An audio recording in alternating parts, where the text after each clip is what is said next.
कि लालू के हाथ को मजबूत कीजिए। लालू यादव का पूरा कुंबा दिल्ली में, एक मर्तबा उस शहाबुद्दीन को देखने की हिम्मत नहीं हुई उन लोगों को कि दीनदयाल हॉस्पिटल में राष्ट्रीय जनता दल का कोई प्रतिनिधित्व मंडल भी नहीं गया, वहां कोई रिप्रेजेंट करने भी चला गया होता उनके मनोज झा या कोई मीसा भारती या परिवार का कोई सदस्य।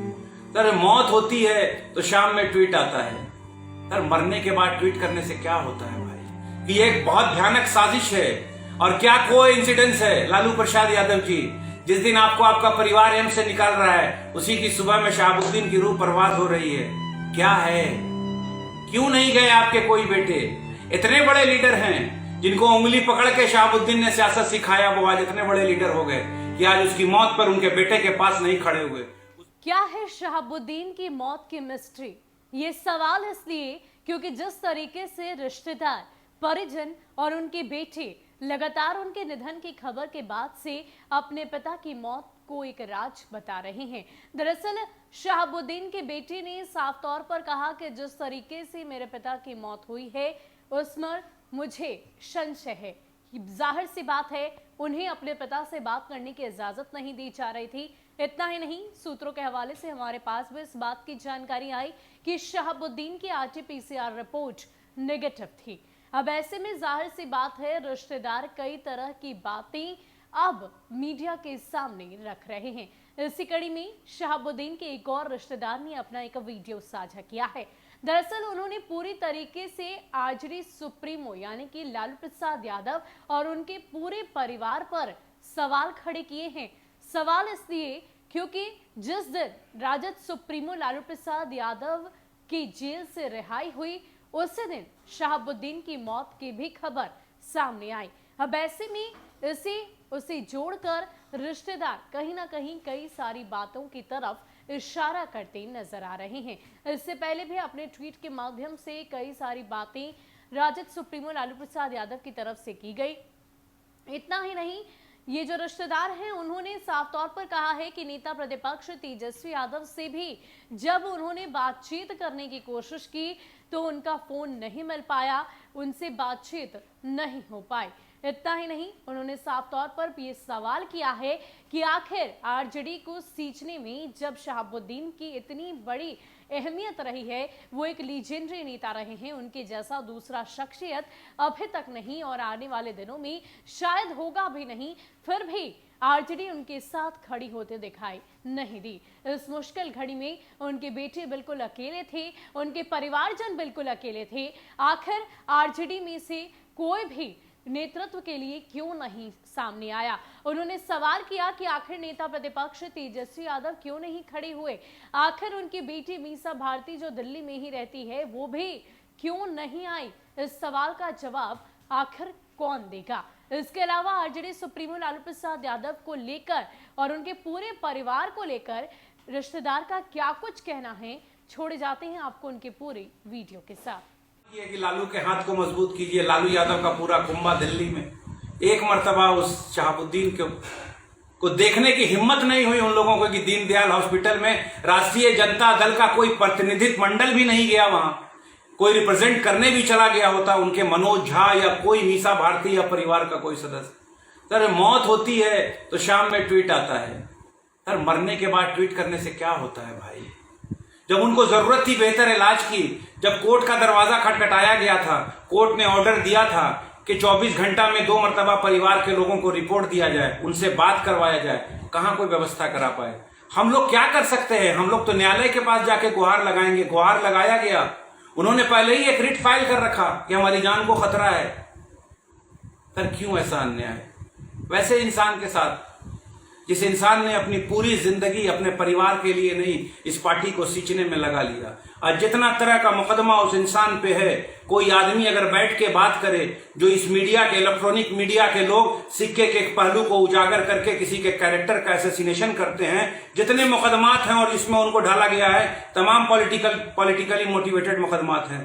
जो भी मुकदमा है, जब वो कस्टडी में, पुलिस कस्टडी में, जेल में है और घटना घटती है तो आरोप शहाबुद्दीन पे लगता है और सियासतदान उनको जानबूझ के ढकेलते हैं। यही घटना हुई थी, हमने एहतजाज किया था, हमने रिक्वेस्ट किया था, बेल मिला था, इतने दिनों के बाद वो आए थे। जब इस तरह का भव्य वेलकम हुआ बिना बुलाए तो सियासतदान की कुर्सी हिलने लगी तो एक साजिश रची गई और सरकार की तरफ से वकील खड़ा करके उनको बिहार से फिर तिहाड़ शिफ्ट कराया गया और साजिश के तहत आज वो इस दुनिया में नहीं रहे।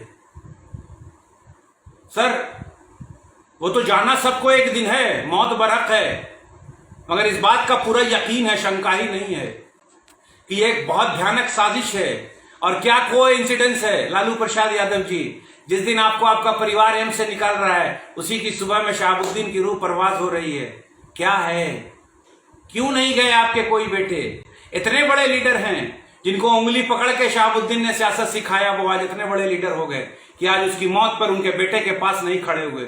उस बेटे ने तो बहुत पेशेंस रखा, एक शब्द नहीं बोला, हमेशा पक्ष में बोला, मगर आज के दिन जब इस तरह की बर्बरता होने लगी, पोस्टमार्टम करवाया गया, कोई कंट्रीब्यूशन नहीं है किसी का। मुझे पता है कैसे पोस्टमार्टम हुआ, मुझे पता है कैसे दिल्ली में आज सुपुर्दे खाक हुए, मुझे पता है कौन कौन लोग जाके प्रशासन से बात कर रहे थे। मैं सारे लोगों से डेली कांटेक्ट में था, किसी पॉलिटिकल लीडर का कोई कोऑपरेशन नहीं रहा। आपने एक डाउन टू अर्थ लेडी है जो ईमानदारी से आज तक जिंदगी में खुशी के अलावा मतलब ज्यादा खुशी भी नहीं देख पाई, अपने बच्चों की प्रॉपर ढंग से परवरिश किया, बच्चों की ग्रूमिंग किया। अभी दिल्ली में कुछ दिन से थी, वो भी बीमार थी, उनको फोन करके कह दिया गया कि मैं फलानी जगह बात कर रहा हूं। रिजल्ट क्या मिला भाई, एक भी बता दीजिए। 21 तारीख को दीनदयाल हॉस्पिटल में शहाबुद्दीन साहब को शिफ्ट कराया जाता है, वो खुद से चल के जाते हैं, हेल्दी हैं। 2 दिन के बाद बेटे को मिलने का मौका दिया जाता है, वो खुद से बोलते हैं बेटा मुझे कुछ नहीं हुआ, मैं बिल्कुल टेस्ट कराने आया हूं, चला जाऊंगा। सर, छोटा राजन को एम्स में भेजा जाता है, शहाबुद्दीन साहब को दीनदयाल में भेजा जाता है, जहां किसी तरह की कोई व्यवस्था नहीं, कोई ट्रांसपेरेंसी नहीं, कौन सा लाइन ऑफ ट्रीटमेंट है किसी को नहीं बताया जा रहा है, कोई सीसीटीवी कैमरा नहीं है, हम अपने पेशेंट के बारे में पता नहीं कर सकते, कोई मामूली इंसान नहीं लेटा हुआ था। और उसके बाद जो तमाशा किया है, मैं बहुत शुक्रगुजार हूं जीतन राम मांझी जी का, जिन्होंने वैसा ट्वीट किया, एक पहला नेता बिहार का जिसने एक हिम्मत जुटाई और कहा कि उनको राजकीय सम्मान से उनका अंतिम संस्कार होना चाहिए और उनको यहां लाना चाहिए। किसी नेता में इतना भूता नहीं, उनकी पार्टी के वैसे लीडर जिनको शहाबुद्दीन साहब ने पता नहीं यहां तक पहुंचाने में कितनी मदद की, एक स्टेटमेंट उनका मीडिया में नहीं आया कि उनकी बेहतर इलाज हो। अब लोग जब उनके मरने के बाद अपने ट्विटर पर और अपने फेसबुक अकाउंट पर उनको श्रद्धांजलि दे रहे हैं। सर, ये अधिकार होता है? वो तो बहुत अच्छा काम करके इस दुनिया से गए और इस पाक महीने में गए। मैं तो कहता हूं कि अगर कोविड से गए और जिस तरह से साजिशन उनको मारा गया, वो शहीद हो गए, अनलिमिटेड वर्ल्ड में चले गए और अल्लाह उसका फैसला करेगा, क्योंकि अल्लाह का महीना है ये रमजान, और रमजान में वो इस दुनिया से गए, मगर दुनिया माफ नहीं करेगी। हम अपने तमाम लोगों को, सबको बोलते हैं, अपने गुस्से को कंट्रोल करके रखो। अल्लाह ने अशरफ बनाया है, हमारी पूरी कम्युनिटी को इस चीज का इंट्रोस्पेक्शन करना चाहिए कि हम लोग कौन से क्रॉस रोड पे खड़े हैं। जब एक शहाबुद्दीन जैसे कद के इंसान का कोई वैल्यू नहीं है, मैं एक छोटा सा उदाहरण देता हूं। आज ये टुटपुंजिए कोई भी नेता जो एमपी हैं, अगर दिल्ली में कोविड से उनका इंतकाल, डेथ हो जाता, तो उनको राजकीय सम्मान के साथ बिहार लाके उनका अंतिम संस्कार किया जाता। आखिर क्यों सरकार सो रही थी, अंधी बारी गुन गई सरकार। रोहित सरदाना का डेथ होता है कोविड से, तो उनकी डेड बॉडी को उनके घर पे ले जाने का परमिशन दे दिया जाता है। ये मापदंड अलग क्यों है? ये लोकतंत्र नहीं है, लोकतंत्र की हत्या है। यहां तमाम लोगों को सही मौलिक अधिकार नहीं दिया जा रहा है, तुगलकी फरमान नाफिज किया जा रहा है। मैं अपने तमाम वैसे भाइयों से, गुस्सा जरूर है, गुस्से पर कंट्रोल रखो, सही वक्त पे सही जवाब देना है। अभी कोविड का दौर है, अभी लॉकडाउन है, बहुत सारे कानून इन्होंने बना रखे हैं, ये आप पर उसको बेजा इस्तेमाल करेंगे, वो करेंगे, मगर हम लोग जब ये रमजान खत्म हो जाएगा, कोविड खत्म हो जाएगा, अल्लाह से दुआ कीजिए कि शहाबुद्दीन साहब ने जो भी इस दुनिया में जो भी काम किए हैं, मेरी समझ से तो जितना नेक काम उन्होंने किया और जो उनकी जिंदगी थी, क्योंकि मुझे 1.5 महीना बहुत अच्छा मौका मिला था जब वो गया जेल में आए थे तो, और उनकी जिंदगी जीने का तरीके को मैंने देखा था। मुझे हमेशा जाने का मौका मिलता था उनके लिए कुछ ना कुछ लेके, तो मुझे पता चला कि वो कैसी जिंदगी जीते हैं। और जो भी इंसान, चाहे वो डॉक्टर हो जेल का, चाहे वो जेलर हो, चाहे वो अटेंडेंट हो, सिपाही हो, एक मर्तबा मिल लेता था और उनको जीने का तरीका देखता था तो वो इम्प्रेस हो जाता था, कभी उनके बारे में गलत नहीं बोलता था।